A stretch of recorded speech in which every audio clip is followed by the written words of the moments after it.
айтсақ қысқанбай болады деп. Это Казахстан детка дейді ғой. Резкий континентальный климат деген сол.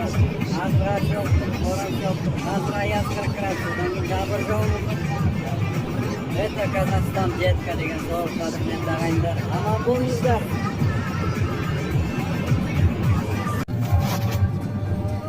Видимость нулевая. Едем по Янаулу. Всего бірлік.